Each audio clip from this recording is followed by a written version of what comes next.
요즘에 이제 가을이 점점 깊어가는데요. 매년마다 노벨상 수상자가 발표되고 있죠. 우리나라도 이제 노벨상을 받았다고 대단히 기뻐하는데요. 그 중에서 이제 인공지능이 점점 세계인의 주목을 끌고 있고 점점 더 우리 삶에 깊숙이 들어옵니다. 제프리 힌턴이라는 사람이 노벨상을 받았는데요. 그 사람이 한 얘기가 좀 시사적이고 마음을 끄는 내용이 있어서 한 말씀 드립니다. 모든 그런 만물의 근본 이치는 깊이 들어가야 되거든요. 나도 노력을 해서 이와 같은 것을 발견했는데 이것이 도무지 어떻게 쓰일지는 자기도 모르겠다. 이 사람은 두뇌 신경, 뉴런 신경 전달 회로 이런 것들을 이제 연구해 가지고 인공지능을 이제 인류에게 이제 보편화되도록 그렇게 진력을 했다. 그런 공으로 노벨상을 받았는데요. 우리가 무엇이든지 깊이 들어가게 되면은 점점 뭔가 다른 세계를 만나게 되죠. 우리가 그런 얘기를 자주 하잖아요. 계속 아버지 어머니 계속 거슬러 올라가면 우리가 알 수 없는 미지의 세계가 자꾸만 등장하고 결국은 부처님을 만나게 된다. 근데 그게 이제 과학자들은 그냥 가다가 물질의 세계를 연구하다가 그런 걸 발견하지만 부처님은 이제 물질의 궁극, 이 우주의 궁극을 이제 깨달으신 분이시죠. 그러니까 언젠가도 한번 말씀드렸지만 물을 얻기 위해서 땅을 파들어가다 보니까 이상한 게 나와서 자꾸만 파들어가다 보니까 광맥을 발견했다. 이런 것도 나오고 말이죠. 우리가 살기에 바빠서 나는 수행 같은 데 관심이 없습니다. 근데 부처님 말씀에 따르면 수행이라는 것은 대자유인의 길이다. 끊임없이 나를 갈고 닦는 것.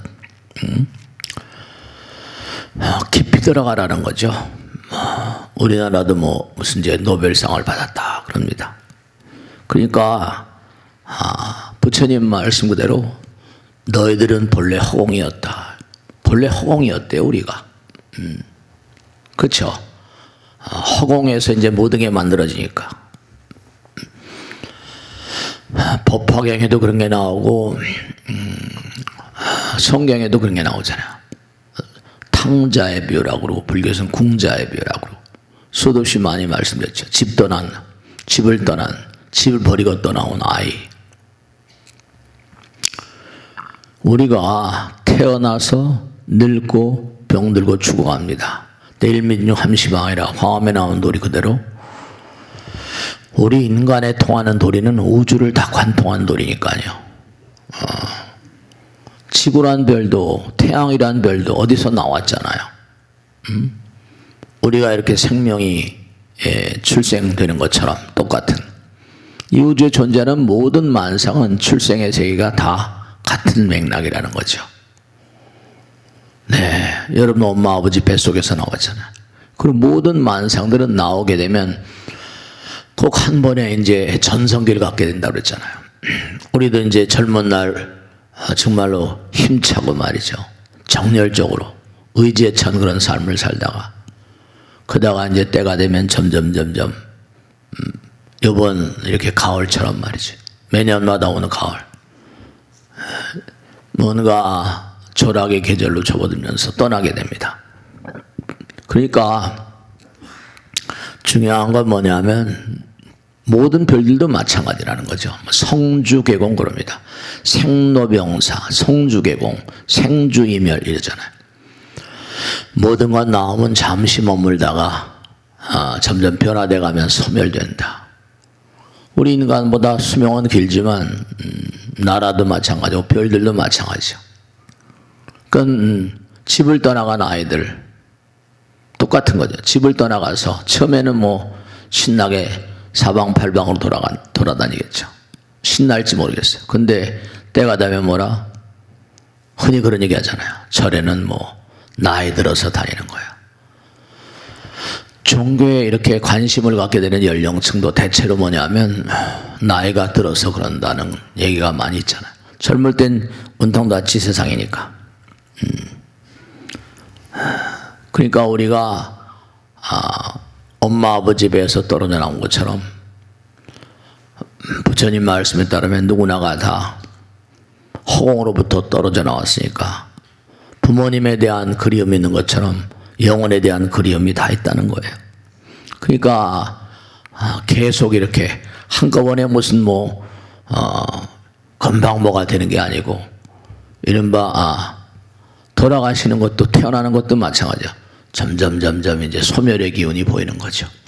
그래서 이제 언젠간 쓰러지는 것처럼 그와 마찬가지로 언젠간 우리가 다시 돌아가는 다시 뭔가 허공으로 가게 되잖아요. 언젠간 다시 부처님 나라로 가고 반복을 하다. 뭐 우리는 윤회를 한다고 그러잖아요. 제가 언젠가도 말씀했지만 저는 뭐 성경을 오랫동안 봤습니다. 그리고 정말 성경도 많이 외우고. 근데 산중에 가서 느낀 게 뭐냐면 불교 경전은 전생의 얘기가 뭐 깔려 있죠.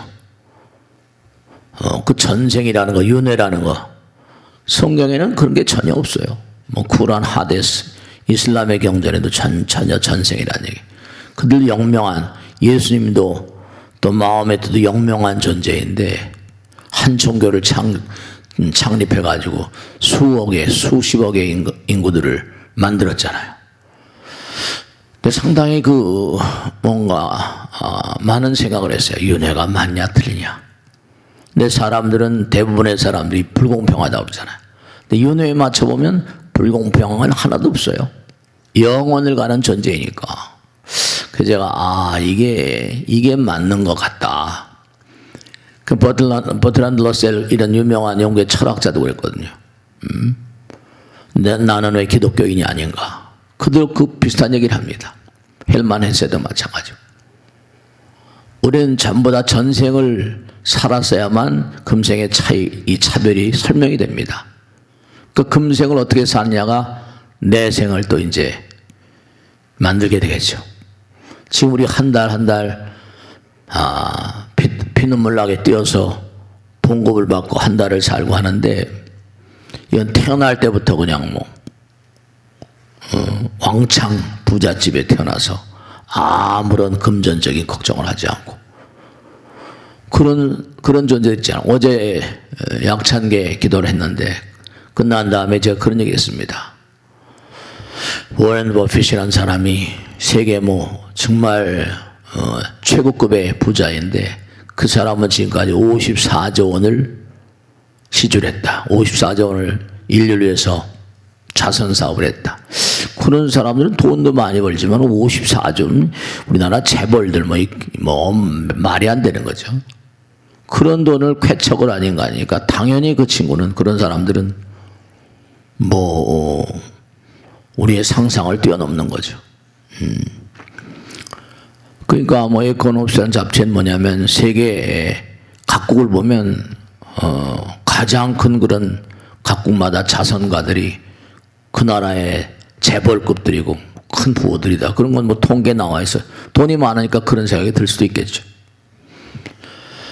그러니까 죽음이 두려운 게 아니라 삶이 두렵다는 것처럼 우리가 인생을 어떻게 살 것인가. 윤회에 맞춰보면 하나도 불공평한 게 없어요. 내가 만약에 머리가 나쁘다 그러면 전생에 공부를 못한 거고 이렇게 되는 거죠. 내가 간이 나쁘다, 뭐 폐가 나쁘다, 뭐 여러 가지로 문제가 있다. 그런 것들은 다 전부 다 전생의 연원을 둔 것이라고 판단해도 뭐 틀린 얘기가 아니죠. 그러니까 우리가 삶을 도모하면서 그런 게 다 있어요. 여러분이 지금 어떻게 살고 계신가? 이렇게 정성스러운 마음으로 법당에 나오셔서 부처님 말씀 공부하는 것, 이것도 대단히 의미로운 거죠. 네. 우리 마음 가운데는 분명히 뭔가 아니 불성이 다 있기 때문에 여러 가지로 자기의 정진력의 어떤 그런 차이에 따라서, 남들과의 차이에 따라서 삶의 양상이 조금씩은 다를지 모르겠지만 분명한 사실은 부처님 말씀에 너희들은 분명히 누구나가 다 부처가 되게 돼 있다, 이렇게 말씀하셨고, 그러니까 우리는 누구나가 다 집 떠난 아이들 같아서 자기의 뭔가 아니 고향을 잘 모르고 자기를 잘 모른다는 거죠. 난 너 자신을 알라 그런 얘기 수도 없이 많이 하잖아. 무명 가운데 살고 있는 거다. 왜 너희들은 괴로워하고 슬퍼하는 이유가 뭐냐? 부처님 법, 불법이죠. 이 우주의 근본 불법을 등지고 살기 때문에, 무명 가운데 살고 있기 때문에 그 수행을 하고 공부를 해라. 우리 영혼을 가는 공부를 그렇게 해야만 되는 존재들입니다. 그러니까 여러분이 명백한 진실이 뭐냐면 사람들마다 다 모두가 다 풍기는 분위기가 다르잖아요. 그러니까 가만히 보면 부전, 자전, 모전, 여전 그런 거 있잖아요. 그죠? 유전이라는 것도 있으니까. 그러니까 병들도 여전히 전부 다 가족력 따진다고 그랬잖아요. 우리가 항상 생각할 것은 내가 얼마나 갈고 닦냐에 따라서 그 분위기, 누구나 파동을 발생하죠. 파동, 운동, 활동. 우리 몸은 이게 전부 다 운동하게 돼 있거든요. 당장 뭐냐면 우리 몸은 어때요? 피가 흐르잖아요. 혈류계가 있고 신경계가 있고 경락이라는 경락학, 한의학에서는 경락을 얘기하니까 전부 다 피도 마찬가지고 신경도 마찬가지고 기가 도는 경락의 세계도 마찬가지. 이게 전부가 다 도는 거예요. 움직이는 거죠. 그러면 틀림없이 매일매일 적정한 운동을 꼭 해야 됩니다. 그래야지 혈관의 어떤 그런 피의 흐름이라거나 이런 게 전부가 다. 그러니까 여러분이 자꾸만 뭔가 진보해 나가려는 그런 의지가 있을 때 그런 분위기가 다 가족들에게도 풍기고 그렇습니다. 그 엄마 아버지가 공부해라 하는 게 아니라 자기도 말이죠. 끊임없이 연마하는. 그 아버지 어머니가 훌륭한 수행자면 그렇게, 이번에도 보면 아버지가 소설가고 이러니까 딸도 그걸 배웠겠죠. 근데 그게 이제 노벨상의 어떤 시발점이 된 게 분명할 겁니다. 그러니까 우리가 이 세상을 사는데 고통과 괴로움은 바로 부처님의 법, 불법, 정법을 잊어버리고 놓치고 살고 있기 때문에 우리가 세상법을 어겨도 벌 받잖아요. 그런데 부처님 법을 어기면 부처님은 나름의 뭔가 아니 징계를 가하는데 그 생로병 사는 것처럼 우리는 피치 못하게 태어나서 늙고 병들고 죽어가야 되고 그렇습니다. 근데 아무리 봐도 우리 인간은 아상이 강하고 그 편작이라고 하는 중국의 유명한 그런 의사 있지 않습니까? 의성이라고 불기도 하고 편작, 화타 이러죠. 편작의 육불체 보면 제일 먼저 나오는 게 교만심을 깨라. 교만심이 병의 원인이라는 거예요. 자만심을 깨라. 아상, 불교에서 아상을 깨라는 건 똑같은 거예요. 제일 먼저 너희들이 삶을 도모하면서 항상 자연의 뜻에 따를지언정 너무 교만해하지 말라. 이 우주 만상은 전부 다 자연 그대로 존재다. 아상을 깨라. 교만심, 자만심을 버려라. 그렇게 하고 난 다음에 재물욕을 버리고 음욕을 놓아버리고 음식을 조화롭게 절제. 그리고 몸이 고장을 나면 의사를 꼭꼭 만나야 된다. 이런 얘기예요. 그러니까 우리가 삶을 도모하면서 항상 너무 과욕을 부리면 편작들은 너무 과욕을 내지 과하게 뭔가 과욕을 부리면 화가 온다. 과욕을 부리면 편작에게 대로 계속 부풀어 오르면 터질 수밖에 없지 않냐. 팽창하면. 그러니까 어쨌든 이 아상이라는 거 편작도 마찬가지로 부처님께서 항상 하신 말씀대로 아상을 몽고하니 깨뜨려야 된다. 우리 인간은 항상 몽고하니 자만의 동물이잖아요. 편벽되고 독선 그 자체고 고집 부리고.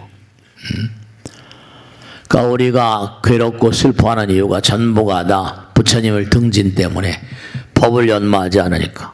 그러니까 이렇게 부처님 말씀 일주일이 얼마나 빨리 갑니까? 그러니까 항상 우리가 사람들은 남을 이기려고 했었는데 제가 부처님 경전에 나온 대로 경전마다 마찬가지. 금강경이나 법화경, 화엄경. 자기 자신과 끊임없이 싸우지 않는 자. 끊임없이 내 안에 있는 아상과 싸워야 되거든요. 나하고의 싸움에 이겨라. 그래야 참 자유인의 길이 실현된다. 자기가 자기의 주인이 될 수 있는 자. 내가 나의 주인이 될 수 있는 자. 깊이 자꾸만 파고 들어가야 되는 거죠. 해탈이 부처니라. 모든 속박으로부터 떠난 자. 모든 속박으로부터 떠난 자가 바로 부처니라. 그러니까 중생들은 안타까운 게 버리지 못해서 괴로워한다 이거든요. 버리지 못하는 게 병인 거죠. 그러니까 태워라, 등불이 되라. 자등명 법등명. 그러니까 우리가 자꾸만 수행을 하게 되면 부처님 말씀을 자꾸만 공부하게 되면 서당께도 뭐죠? 3년이면 풍을 읊는다고 했잖아요. 서당께 3년이면 풍을 읊는다. 그러니까 자꾸만 부처님 말씀대로 살면 뭔가 자꾸만 생각하게 되죠. 아깝다가도 다 놓고 갈 건데 이러면서 동기간에도 베풀 수 있고 줄 수 있고. 그러니까 부처님 말씀대로 우리는 항상 도 닦는다 그러잖아요. 도 닦는다.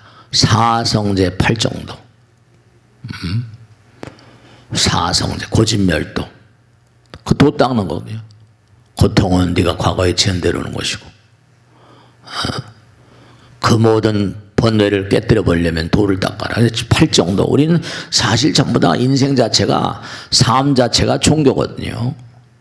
삶과 종교가 유리됐다. 법당에만 무슨 뭐가 있는 게 아니에요. 여러분의 삶 자체가 삶 자체가 종교다. 이런 의지로 살아가셔야 돼요. 삶과 종교가 유리됐다. 이건 얘기 안 되는 거죠. 그러니까 도를 닦아서 뭘 할 것이냐. 그 도로 몰아가야 돼. 그 사성제 8정도 6바람 이게 딱 연결된 거거든요. 사성제 8정도 그 길 따라서 뭐 정견정사 이게 전부 다 뭔가 우리 삶 가운데 삶이 종교니까 뭐 정견, 정사, 정어 다 나오네. 바르게 바른 지견 부처님 공부를 열심히 해야 되고 바르게 생각해야 돼요. 바른 말을 해야 돼요. 다 이게 나오는 기본적으로 초등학교 때부터 아는 거죠. 근데 초등학교 때 배운 건데 여러분 사성제 8정도는 교과서에도 나오잖아요. 사회생활 교과서에도. 근데 여러분이 얼마나 그걸 지금까지 살아오시면서 지키셨는가. 또 육바람이랑 보시, 지계인욕, 정진선정제 기본 중에 기본인데 지금까지 살아오시면서 몇 점이나 맞을 것 같아요. 부처님께서 만일에 여러분의 점수를 매기신다면 나는 몇 점이나 맞을까?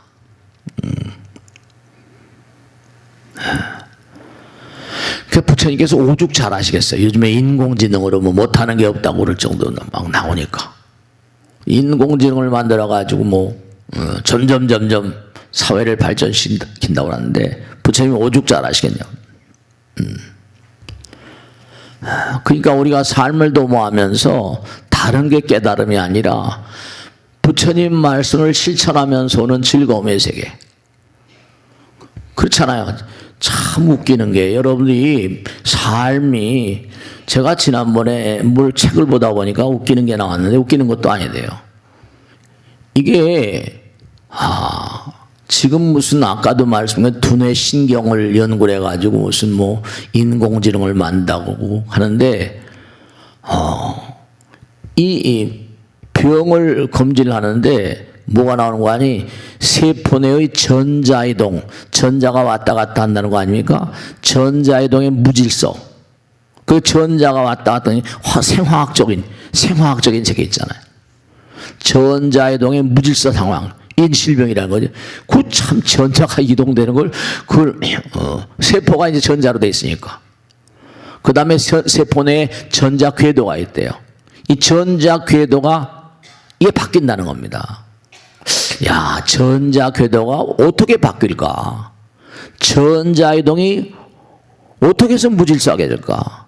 그 다음에 세포 내의 이른바 말하면 세포 내의 분자 원자의 결속력이 약화된다. 분자의 어떤 운동이 약화된다. 이런 게 이제 지금은 뭐 세포역학적으로 그것이 이제 궁극적으로 질병, 이른바 말하면 뭐 여러 가지 질병의 어떤 근본적인 병인으로 이제 연구가 되니까, 야, 이게 세포 내의 전자는 소립자 아닙니까? 전자이동이 무질서하게 됐다. 그러면 그게 어떻게 초래되는 것 같으세요? 전자이동도 길이 있을 거 아니에요. 이동하는 길이. 사성제 8정도 가만히 맞춰보는 육바람이래. 전자 궤도가 변한다. 궤도 도는 거 아니에요, 궤도. 세포들이 뭔가, 가지고 있는 분자나 이른바 전자 원자의 어떤 그런 그 유지력이 약화된다. 그러니까 세포의 결속력이 약화되니까 세포가 약해지겠죠. 세포 내 분자 운동이 약해진다. 이런 걸 연구하는 거예요. 그러니까 이게, 불교에서 일체유심적으로잖아요. 세속에서는 과학에서 뭐 에너지가 질량이 된다. 그러니까 이게 전부가 다 불교에서는 마음이라고 하니까 마음의 어떤 그런 결속력? 그게 병의 원인을 따지려고 이렇게 세포역학적으로 원자나 뭐 어려운 얘기인지 쉬운 얘기인지 모르겠습니다만 그런 걸 따져 들어가다 보니까 야, 이거 그게 어떻게 해서 그렇게 변이? 세포 내 무슨 전자이동의 무질서, 전자 궤도의 변이, 분자 운동의 약화. 이게 전부가 다 아무리 생각을 해도 마음이 아니고선 이런 걸 일으킬 수가 없다니까요. 사성제 8정도. 그 당시 부처님 당시에 뭐 원자력이라거나 원자 핵공학이라 이런 게 없었지만 부처님 다 보신 거죠, 다. 그 사성제 8정도가 부처님의 가르침했던 교리가 문제가 아니라 그게 우리의 삶에 지금 학자들이 병의 원인을 체크할 때 그런 걸 체크한다는 거예요. 전자의 이동 궤도, 이 궤도 변화, 이게 변화한다. 이게 다 길이 있는데 길을 어그러뜨리니까 정도, 육바라밀 이게 깨지니까 병이 안 올 수밖에 없죠. 뭐 현실에 우리가 보면 좋은 거 많이 먹고 좋은 거 많이 나오고 뭐 인공지능이니 뭐가 막 나온다고 하는데 병은 또 이렇게 너무너무 많아지거든요. 이게 왜 그럴까? 병은 워낙이 지금 먹고 살기 좋아지고 점점 개인 소득도 많아지고 하는데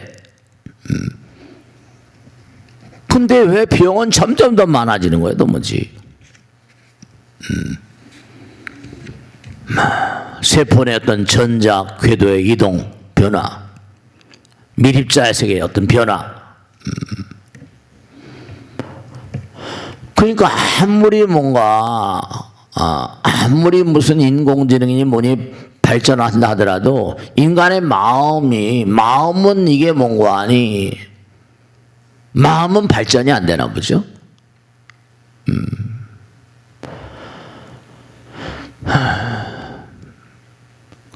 그러니까 우리 마음 가운데 깊은 세계를 우리가 그냥 표면만 깔짝깔짝 되는 거죠. 보이는 세계만 가지고. 색즉 시공인데. 네, 그런 게 있다니까요. 아까도 말씀했죠? 운동, 활동, 근데 파동.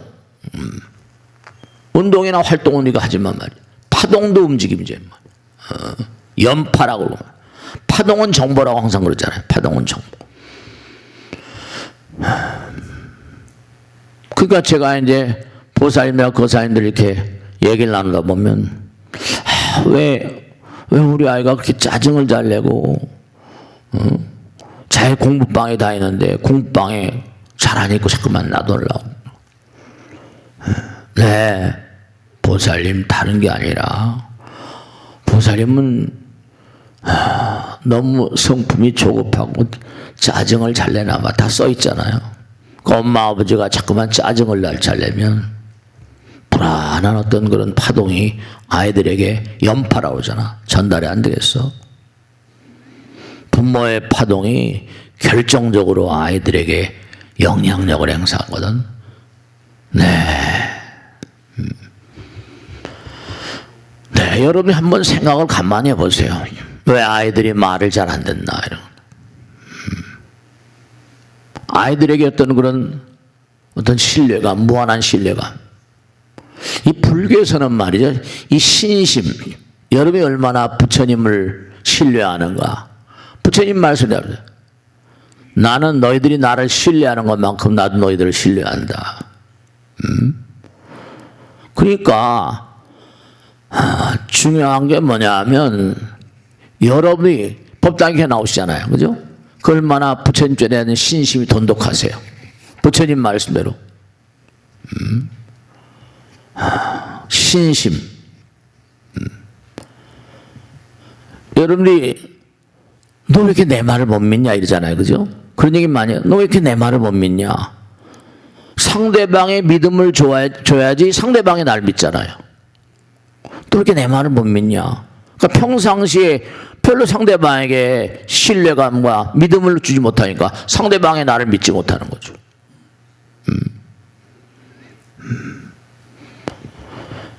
다른 거 아무것도 아니에요. 이렇게 법당에 나오셨는데 부처님 말씀을 귀담아 들으세요. 그런데 정말로 똑같은 얘기죠. 그죠? 정말 부처님께서 나를 얼마나 신뢰하시는가. 내가 기도를 열심히 합니다. 제가 항상 드리는 말씀이요.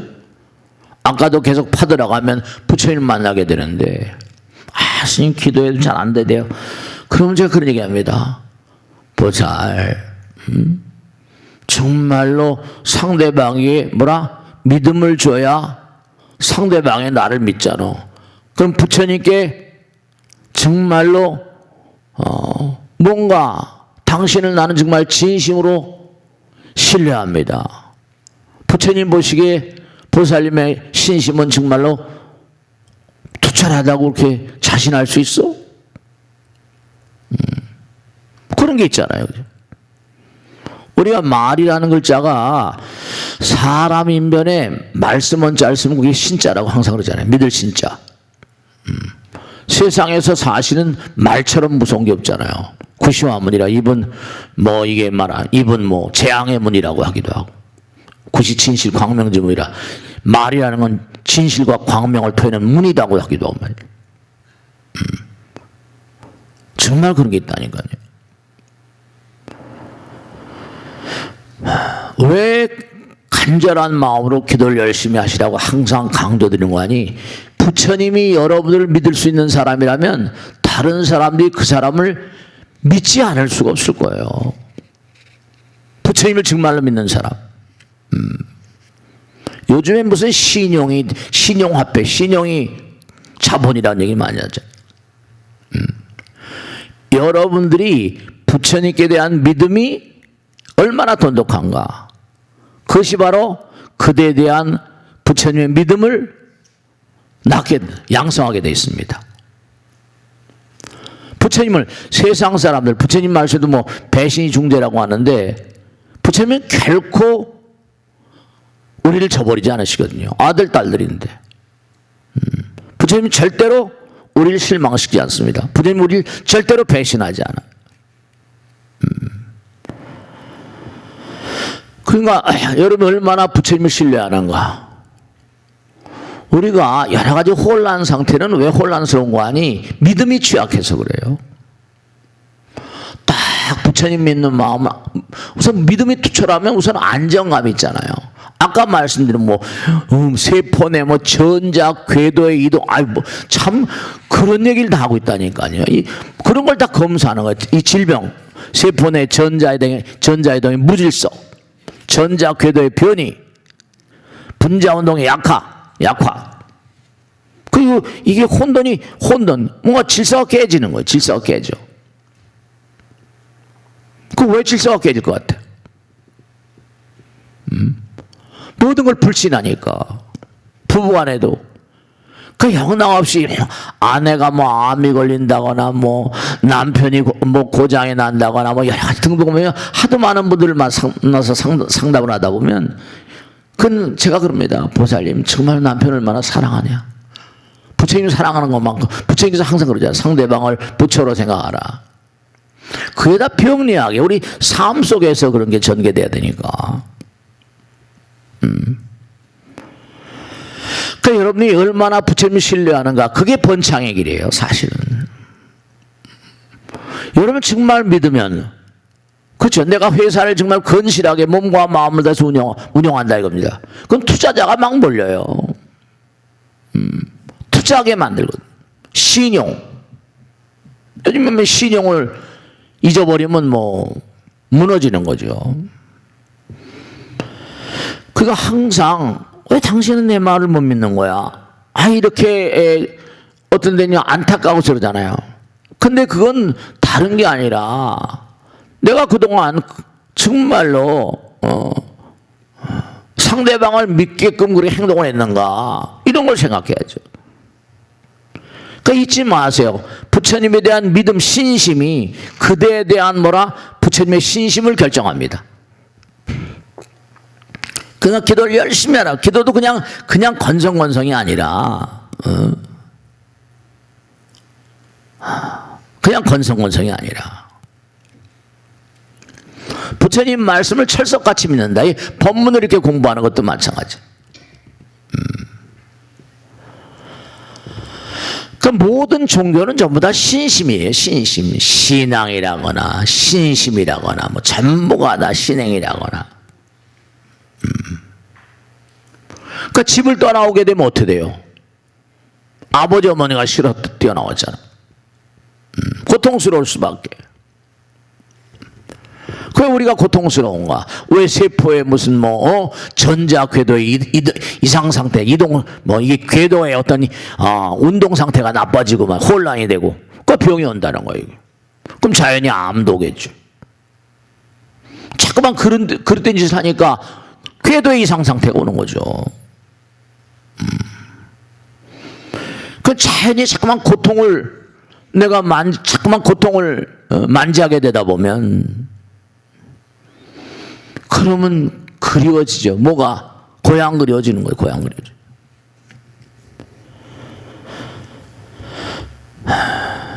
그러니까 항상 우리가 기도하라는 말씀을 왜 드리는 거 하면 기도를 그냥 생활화하시는 거예요.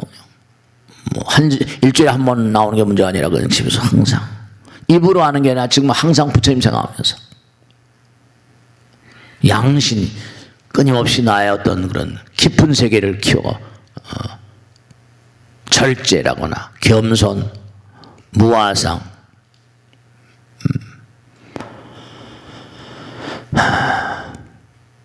정말로 그 얼마나 부처님 말씀을 깨달았는가. 그것은 부처님 말씀 너희들이 얼마나 세상을 사랑하고 자비로운 마음으로 대하는가. 그 얼마나 그가 실천하는데 많은 사람을 사랑하는가. 그게 이제 그가 얼마나 깨달았는가의 척도래요. 언젠가 제가 말씀했죠? 우리 얼굴에도 이렇게 주름이 생겨요. 얼굴에 주름이 생겨요.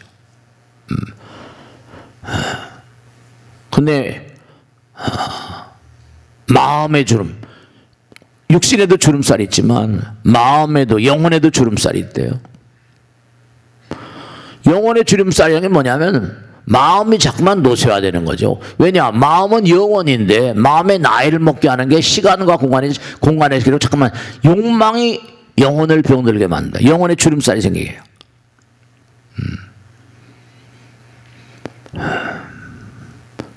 이른바 말하면 우리가 스트레스라고 많이 얘기하는데 이 스트레스는 기도의 부족에서 오는 겁니다. 스트레스. 왜냐? 우리가 수행의 부족.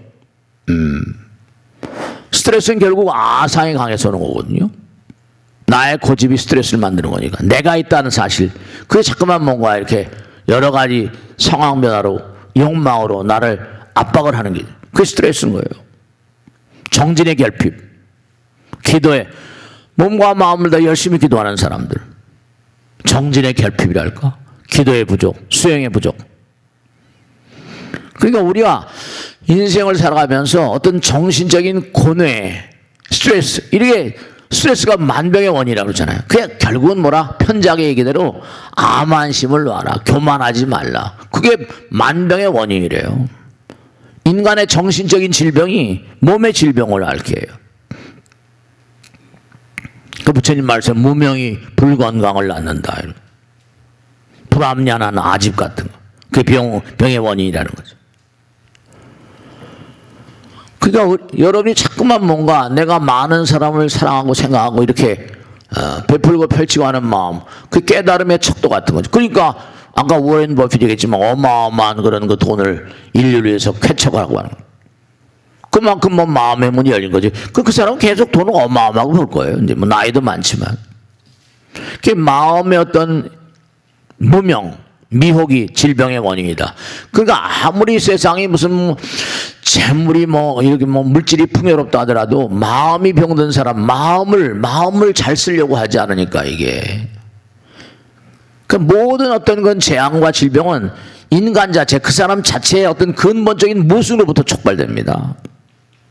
삶이 종교가 삶이라는 걸 잊어버리고 살아요.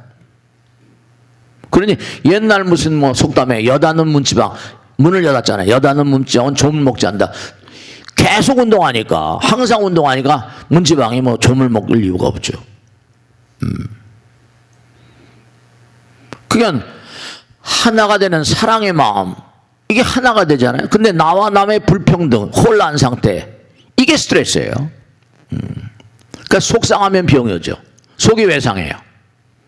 아상이 강하니까.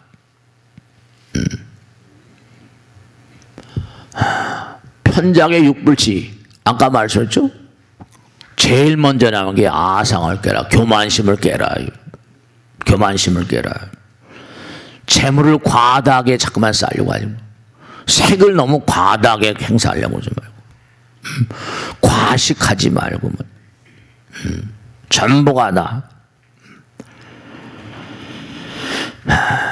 그러니까 우리가 삶을 도모하면서 정말 꼭 생각해야 될 게, 정말 부처님은 나를 얼마나 신뢰하는가. 몸과 마음을 던져서 정말 열심히 기도해 보신 적이 있는지 몰라요. 그 기도를 잊어버려서 사람들이야. 그 자꾸만 탈종교라고 그래서 교회도 별로 안 간다고 그러고 절에는 걸 더하고 성당도 마찬가지. 종교를 잊어버린 게 뭐예요? 영혼을 잊어버린 거죠. 일상생활 그 자체가 도인데 생활 자체가 종교인 거예요.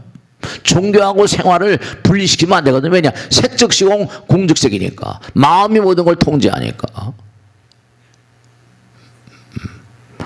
진리라는 게 무슨 생활과 어떤 유리된 점을 있는 게 아니잖아요. 진리가 우리 삶 속에서 자꾸만 행사돼야 되잖아요. 진리라는 건, 법이라는 건, 부처님 법은 생활 속에서, 마음 속에서, 언제 어느 곳에서나. 그러니까 부처님께서 유명한 말씀하셨잖아요.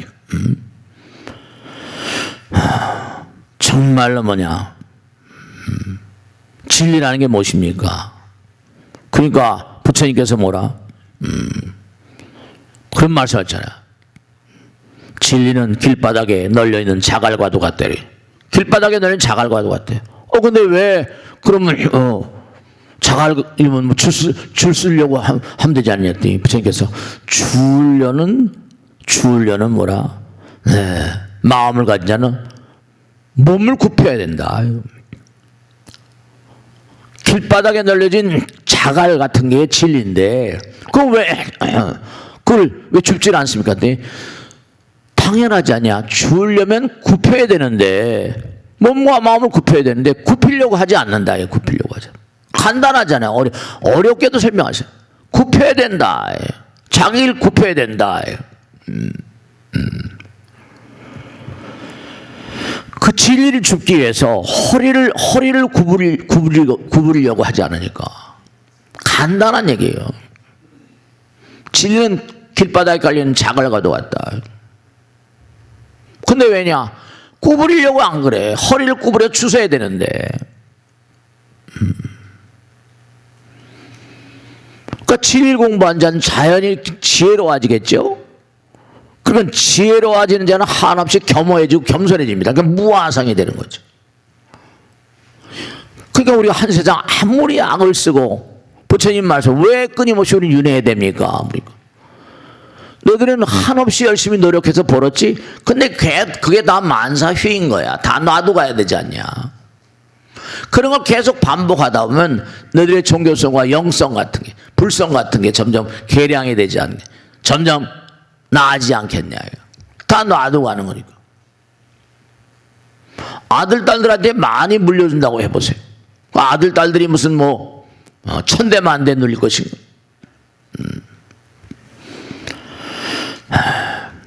그러니까 우리가 진리를 공부한다는 건, 배운다는 건 책을 읽거나 무슨 학교에 다니거나 이런 것으로 뭔가 진리가 몸과 마음에 터득되는 게 아니고 끊임없이 자기를 허리를 구부려야 돼. 허리를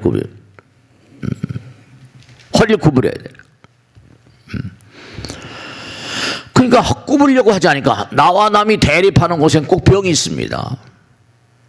다툼이 있으니까 속상하잖아요. 나와 남이 자꾸만 대립하면 구부리려고 한 거 절대로 안 지려고 그래요.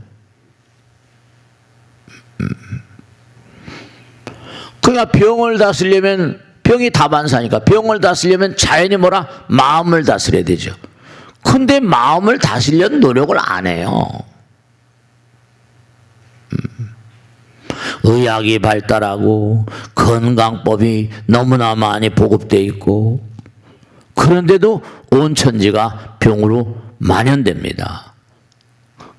건강 상태가 반건강 상태라고 하죠. 생명에 대한 어떤 그런 근본적인 자세, 법에 대한 자세, 부처님 좋고 하나님 다 좋습니다만 우주의 어떤 근본 도에 대한 어떤 통찰력의 결핍 같은 거. 그러니까 편작도 마찬가지. 양형, 너희들은 몸을 어떻게 키우려는 데는 애를 많이 써. 양신, 신령스러운 힘을 키우려는 데는 전혀 부처님 말씀은 거의 버금간 얘기죠. 양형에만 위주를 두고 양신, 정신을 제대로 뭔가 풍요롭게 하는 데는 전혀 게으르다. 육체적인 건강법이 우선이고 정신적인 마음의 건강법은 모르고 있어서 그래. 병을 다스리려면 우선 먼저 마음을 다스려야 이 친구들아. 그러니까 우리가 삶을 살아가면서 전부가 다 마음 가운데 항상 부처님 말씀대로 의심, 걱정, 망상, 불평 모두가 허망한 것에 대한 환각. 그러니까 우리가 세상을 살면서 부처님 말씀대로 항상 생각할 게 현실 가운데서 진리에 대한 어떤 그런 중요성을 잊어버리고 사니까 죽을 때도 너무나 처참하게 죽는다니까. 법 따라 살고 진리 따라 살아야지. 진리에 입각하고 부처님 말씀대로 너희들의 깨달음의 정도는 얼마나 베풀 수 있는 정도에 딸려있다. 그러니까 항상 법에 입각해서 인생을 경작하라. 수행자들이 항상 몸의 건강과 마음의 건강을 유념하라. 마음이 참된 것이 마음의 참된 건강이 몸의 참된 건강이라. 부처님이 다 말씀하셨어요. 병이라고 하는 건 불가피하게 생긴 것이 아니라 오랜 동안 삶의 불합리한 상태, 진리를 등진 상태라는, 진리를 등진 상태. 마음의 어떤 부조리, 부조화에서 온다. 자기 건강은 절대 자기 책임이라. 불도 나의 가르침의 핵심은 영혼을 배우는 것이요 생명을 배우는 것이다. 그러니까 허리를 굽히지 않으니까 부러지는 거죠. 그러니까 아까 허리를 구부려서, 그러니까 요즘에 허리가 그렇게 나쁘다니까요. 허리가 마음에 탄력성이 없어. 탄력성이 클수록 몸과 마음이 건강한데, 마음에 탄력성이 없고 자기 아집만 강하고 고정된 관념, 이 마음만 내가 누군데 하다 보니까 마음에 탄력성이 없으니까 몸도 탄력성이 없어요. 그게 부러지는 거죠, 허리가.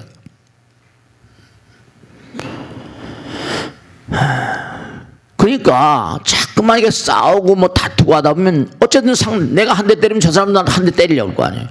그러면 충격으로 뭐라? 압박을 받고 압축을 받는 상태. 압박이라는 게 눌리는 거냐. 그게 스트레스예요. 충격, 뭐 트라우마라고 하는지. 그게 이제 혈관의 흐름을 장애하니까 무슨 고혈압이니 뭐 중풍이, 이게 다 신경계, 모든 병은 흐르지 못해서 온다는 거 아니에요? 혈액의 흐름, 이 뭐 경색이니 뭐 다, 신경계, 뭐 면역 부전이 다 이게 호르몬 분비 이상이라거나, 뭐. 요즘에 피가 잘 흐르니까 고지혈증 뭐 이런 거 다, 순환장애. 그러니까 우리가 항상 잊지 않으실 게 인생은 흐름이다, 흐름이다. 탄력성이 있어야 된다, 탄력성. 부처님 말씀 그대로. 그러니까 가만히 생각해 보세요. 세포의 뭐 전자운동의 세포, 그 미세한 세계의 세포는 마이크로의 세계 아닙니까?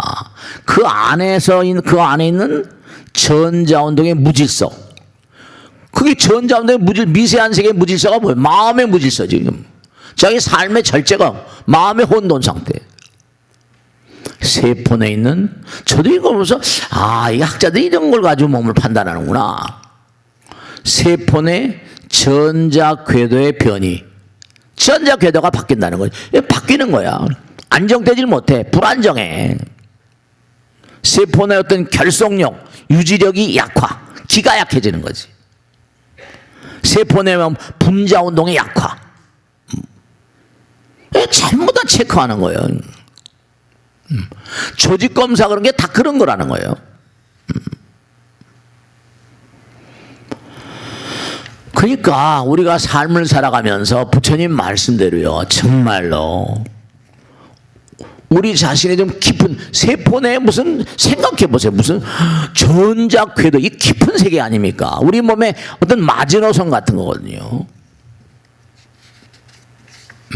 그런데 고장이에요. 그런데 고장을 초래할 수 있는 건 마음밖에 없잖아요. 뭐 환경 변화도 있겠지만, 그러니까 자꾸만 구부리고, 그러니까 아상을 꺾고 사랑의 마음, 자비의 마음. 그러니까 부처님 말씀을 공부하려고 하지도 않고 전혀 뭐 관심도 없는 거죠. 그 충격을 강하게 받으면 뭐라? 그럼 터지잖아요, 그죠? 피의 흐름이 뭔가, 푹 맞는다고, 중풍 맞는다고 그러고, 다 마찬가지 아닙니까? 치매 같은 것도 마찬가지고 전부가 다 달래서는 게 아니라 자꾸만 뭔가 활동하고, 활동을 해야 돼. 많이 움직여야 돼. 많이 움직여야 돼. 내가 아프다고 움직이면 공동묘지, 뭐 요즘 화장하지만 공동묘지 빨리 갑니다. 그러니까 우리가 매일 수행하고 몸과 마음을 다 잊지 마세요. 아까도 말씀드렸잖아요. 뭐라고 했어요? 내가 얼마나 부처님을 투철히 믿는가가 부처님께서 너에 대한 어떤 신심을 대변한다. 그 정말로 몸과 마음을 다해서 자꾸만 뭐 약사랩을 계속 불러대든지. 그 신심이라는 게 이게 얼마나 여러분 인생의 척도 같은 거라고. 신심. 그 부처님 믿는 마음, 실력이라고도 신심의 힘, 실력. 부처님에 대한 믿음이 그대에 대한 부처님의 믿음을 대변한다. 상대방에 대한 믿음이, 그러니까 항상 왜 당신 나를 믿지 못해? 이렇게 얘기하면 빵점인 거예요. 그 사람이 왜 안 믿어요? 평상시에 네가 그 사람으로 하여금 너를 믿도록 그렇게 했었어야지, 당연히. 그러니까 우리가 삶을 도모하면서 정말 잊지 않으셔야 될 게 다른 게 문제가 아니라 수행이라는 건 우리의 의무고, 기도는 우리의 의무고, 이렇게 부처님 말씀을 생활하는 것도 우리의 의무라니까요. 아까 제가 서두에 말씀드린 대로 세포 내 전자이동의 무질서, 이걸 연구해서, 그러니까 그걸 연구해 가지고 이 사람이 암인가 아닌가 이게 다 판단을 하려고 한다는 거 아니에요. 세포 내의 조직 검사가 세포 내 뭐라 전자 궤도의 변이 상태, 혼란된다는 거죠. 마음의 혼란상. 그 기도나 참선이나 명상 이런 다 그런 내용들이죠. 세포 내 뭐라 결속력이 약화되고 있다. 기가 약해지는 거죠. 뭔가 정도로 가지 못하고 있다는 거죠. 세포 내 분자 운동이 약해진다. 이게 몇 번 말씀이지만 우리가 부처님 말씀을 자꾸만 어그러뜨리면 우리가 자연의 질서를 깨뜨리는 거니까 우리의 삶이 점점 약해질 수밖에 없고, 우린 본래 허공이었다는 거 아니에요. 그리고 여기 살다 보면 얼마나 오랜 세월 동안 살아요. 그러니까 항상 중요한 게 내가 살기 바빠서 뭐 수행에 관심 없다. 에이, 그러지 마세요. 몸과 마음을 다해서 우리는 항상 부처님으로부터, 부모님으로부터 이렇게 떨어져 나왔기 때문에 몸과 마음을 다해서 부처님을 잘 모시고 부처님께 정말 나에 대한 신심을 그렇게 회복해야 돼요. 몸과 마음을 다해서 부모님께 대한, 조상님께 대한 어떤 효도 같은 거. 그러니까 제가 거듭 말씀드리면 조상님을 잘 모시는 거, 그게 다 부처님과 연결되는 것이고, 그 나의 삶 가운데 중요한 건 핵심되는 그런 수행 방법은 기도의 천도라고 항상 말씀드려요. 오늘 정말로 정성스러운 마음으로 내 안에 광명을 자꾸만 찾아 헤매면 그것이 불자의 삶의 핵심입니다. 부처에 대한 어떤 신심이 그대에 대한 어떤 부처님의 신심을 촉발하는 방화제가 되고요. 명백하게 말씀했는데 진리와 영혼에 대한 신심의 결여가 모든 질병을 낳습니다.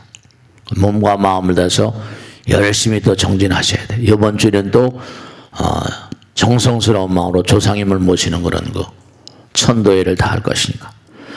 자, 오늘 여기서 마치겠습니다. 대단히 감사합니다. 수고했습니다. 네, 마치겠습니다.